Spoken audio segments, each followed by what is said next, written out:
पवन कुमार खल बन पावक ज्ञान धन जासु हृदय गार बसई राम सर चाप धर अतुलित बल धावम है शैलापदेहम धनुज बन कृशानम ज्ञानिनां गृगण्यं सकल गुण निधानम वानरामधीशं रघुपति प्रिय भक्तं वार्तात्मजातं नमामि। बोली राजा रामचंद्र भगवान की जय। जय जय श्री राधा रमण, जय जय नवल किशोर, जय गोपी चित चोर प्रभु, जय जय माखन चोर। राधा मेरी मात है, पिता मेरे घनश्याम, इन दोनों के चरणों में मेरा कोटि कोटि प्रणाम। मेरे प्यारे बच्चों, आए हो तो प्रेम से लो हरि का नाम, सभी भक्तों को राधे की जय जय सीताराम, जय जय राधे श्याम। आप सभी भक्तों को जय श्री राम, जय श्री बालाजी महाराज। सत्य यूनिटी संघ के सभी परिवारजन को दास का यहीं से साष्टांग दंडवत प्रणाम आप सभी भक्तगण स्वीकार कीजिए।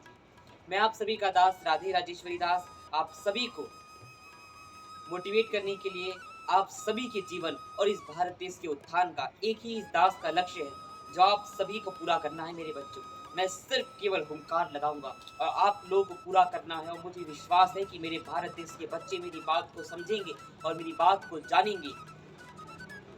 मेरे प्यारे बच्चों, अपने इस भारत देश को विश्व गुरु की पद पर ले जाना है। भारत देश अपनी इस मातृभूमि का जो गौरव खो गया है, अपनी इस भारत देश का जो गौरव खो गया, उस गौरव को हमको वापस लाना है। वो सिंहासन, वो कोहिनूर हीरा इत्यादि इत्यादि सब कुछ हमको वापस लाना है।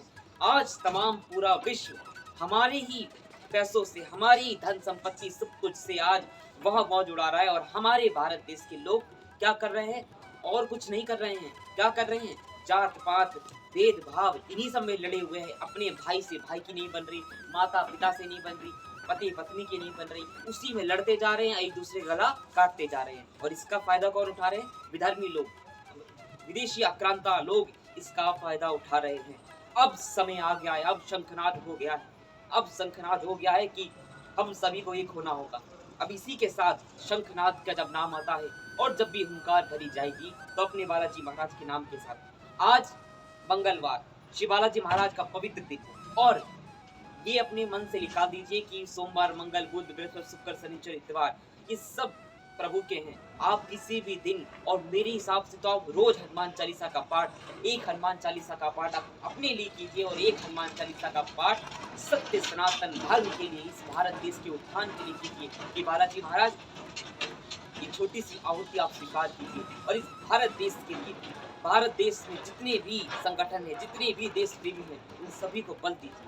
इस भावना से आप एक हनुमान चालीसा का पाठ कीजिए। मेरे बच्चों, अपने बच्चों से कहिए, कैसे नहीं करेंगे, जरूर करेंगे और कराइए, जबरदस्ती कराइए। 2 मिनट में आपके बच्चों का ना कोई कॉलेज छूट जाएगा, ना ट्यूशन छूट जाएगा, ना स्कूल छूट जाएगा। और छूटता है तो छूट जाने दो। ऐसे स्कूल कॉलेज से अच्छा है कि आपके बच्चे घर में बैठे, जिस स्कूल में जाने के बाद आपके बच्चे आपको ही पहचानना भूल जाते हैं। आपके बच्चे आपको, oh dad, oh mom, I don't like this, I want to leave alone, मुझे आज़ादी चाहिए, आज़ादी। आज़ादी के नाम पे आपके बच्चे आज गुलछटे उड़ा रहे हैं। देखिए समाज में जाकर, दिल्ली जैसे शहर में जो बेटियों को पढ़ने के लिए भेजते हैं, हमारी कुछ बेटियां हकीकत में पढ़ना चाहती है, लेकिन इन जैसी कुछ बेटियों की वजह से, इन जैसी कुछ स्त्री, चरित्रहीन स्त्रियों की वजह से आज हमारी बेटियों को भी पढ़ने से पाबंदी लगी जा रही है। कैसे आज आप लोगों ने देखा दिल्ली जैसे पीजी गर्ल्स हॉस्टल में क्या हुआ था, मुझे मैं बयान नहीं करूंगा, लेकिन आप सभी पढ़े लिखे सोशल मीडिया से पूरी तरह से जुड़े हुए हैं। आपको एक एक हनुमान चालीसा का पाठ, बस मैं यही आज आपसे कहने आया हूँ मेरे बच्चे। शंखनाद हो गया है और शंखनाद के साथ साथ मेरे बच्चों मेरे साथ दीजिए और इस भारत देश के लिए कुछ कीजिए। और एक हनुमान चालीसा का पाठ आज संकल्प लेके जाइए कि एक एक हनुमान चालीसा का पाठ हम सभी अपने देश के उत्थान के लिए करेंगे।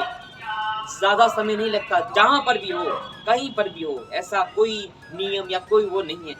आपके पास समय है तो आसन बिठाइए और बैठ जाइए, हनुमान चालीसा का पाठ करिए, और नहीं समय है तो बस जहाँ पर भी हो वहाँ पर ही मोबाइल में लगा लीजिए, इत्यादि इत्यादि। जाकी रही भावना जैसी, प्रभु मूर्ति देखी जैसी, भावना आपकी श्रेष्ठ होनी चाहिए। प्रपंच में ना पड़िए, सत्य की राह पर चलिए, सत्य ही सनातन है। और इसी के साथ बालाजी महाराज की आप जब भक्ति करोगे तो आपके अंदर सिंह सिंह की तरह बल आगा। कैसे?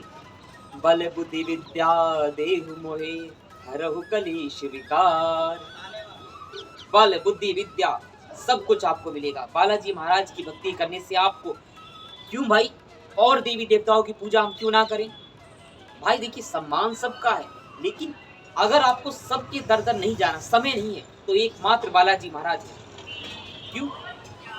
कहीं प्रमाण है? संत शिरोमणि श्री तुलसीदास जी महाराज ने और तमाम साधु संतों ने प्रमाण सहित कहा है कि और देवता चित्त न धरई, हनुमत से सर्व सुख करही। हनुमान जी की भक्ति करने से आपको सब सुख मिलेंगे, जो सुख चाहते हो। कौन सा सुख चाहते हो? आपको पैसा चाहिए, धन चाहिए, संपत्ति चाहिए, पुत्र चाहिए, पुत्री चाहिए, संतान की प्राप्ति करनी है, इत्यादि इत्यादि, यश वैभव सब बालाजी महाराज देंगे। अपने बालाजी महाराज की कृपा बहुत है मेरे बच्चों। और सबसे अनन्य भक्ति अपने प्रभु को हमारे बालाजी महाराज अपने प्रभु से मिला सकते हैं, और वो किसी के बस में नहीं है। कोई भी देवी देवता आपको भगवान से नहीं मिला सकता। आप तमाम देवी देवताओं की पूजा कीजिए, वो आपको अपने ही लोक में रखेंगे। वो आपको जो सुख बोलेंगे, आप बोलेंगे हमें बच्चा देंगे, वो बच्चा देंगे, संपत्ति देंगे। लेकिन किसी में इतना सामर्थ्य नहीं है कि वो जगदीश्वर प्रभु से मिला सके। और एकमात्र अपनी श्री बालाजी महाराज जो अपने प्रभु श्री राम से मिला सकते हैं। कैसे? संत शिरोमणि श्री तुलसीदास जी महाराज ने श्री हनुमान चालीसा में ये लिखा है पूरी प्रत्यक्ष प्रमाण सहित कि राम द्वारे तुम रखवारे, हो दिन आज्ञा बिन पैसारे। राम जी के द्वार पे श्री बालाजी महाराज का पहरा है, और सब कुछ बालाजी महाराज के हाथ सौंप अपने प्रभु वैकुंठ में आज वास कर रहे हैं। तो पूरा पृथ्वी अगर अभी टिकी है तो केवल हनुमान जी के वश में है। हनुमान जी ही पूरे विश्व के राजा हैं, और हनुमान जी के बिना एक पत्ता भी हिलना मुश्किल है। जो भी करेंगे हनुमान जी करेंगे, और हनुमान जी के साथ, और जो हनुमान जी कहेंगे वही अपने प्रभु करेंगे, क्योंकि भक्त के वश में है भगवान। आप लोग बहुत भली बात ही जानते हैं। उसी प्रकार हनुमान चालीसा का पाठ अपने अपने बच्चों से कराइए, क्योंकि एक पाठ करने में कोई भी जमीन आसमान टूट नहीं जाएगा, कुछ नहीं टूट जाएगा। लेकिन एक एक हनुमान चालीसा का पाठ अगर आपके बच्चे करने लगेंगे तो उनके जो संस्कार उत्पन्न होंगे, और जब संस्कार उत्पन्न होंगे तो आपके बच्चे सनातन को जानेंगे। जब सनातन को जानेंगे तब वो सनातन संस्कृति को जानेंगे, 16 संस्कारों को जानेंगे। और जब 16 संस्कार आप सभी के घरों में होने लगेंगे, आपके बच्चे संस्कारों को जानेंगे, तब आपके बच्चे आपको जानेंगे। मातृ पितृ देवो भव, गुरु देवो भव, अतिथि देवो भव। तब हम सोचेंगे कि हमने कुछ अच्छा काम किया है, तब आपके बच्चे कुछ सीख रहे हैं। ऐसे पढ़ाई लिखाई सब व्यर्थ है जिसमें आपके बच्चे आपको भूल जाएं। अतिथि कोई मेहमान गण आए तो उनको भूल जाए, उनको कोई प्रणाम पाती कुछ नहीं, अति संस्कार नहीं, तब आपकी पढ़ाई लिखाई, आपका जीवन व्यर्थ है। इसीलिए अपने बच्चों को हनुमान चालीसा से जोड़िए। मैं क्यों कहता हूँ हनुमान चालीसा से जोड़िए? ये सबसे अपने सनातन धर्म में सबसे छोटा ग्रंथ है, सबसे छोटा, जो सबसे कम समय में आप लोग पढ़ सकते हैं। लेकिन जितना छोटा है, इनकी इसमें 40 चौपाई है। हनुमान चालीसा में 40 चौपाई है, और इन 40 चौपाई में ऐसा गुण रहस्य छुपा है कि मेरे बच्चों आप लोग करके देखो, आपका जीवन परिवर्तन हो जाएगा। और मेरे जितने भी माता पिता जन हैं, आप सभी अपने अपने बच्चों से कराइए और कहिए कैसे नहीं करेंगे। जब करेंगे तब सीखेंगे, और जब सीखेंगे तो जानेंगे, और जब जानेंगे तो भारत देश को भी जानेंगे, सनातन को भी जानेंगे, और तब बच्चे आपको भी जानेंगे और आपको भी पूजेंगे।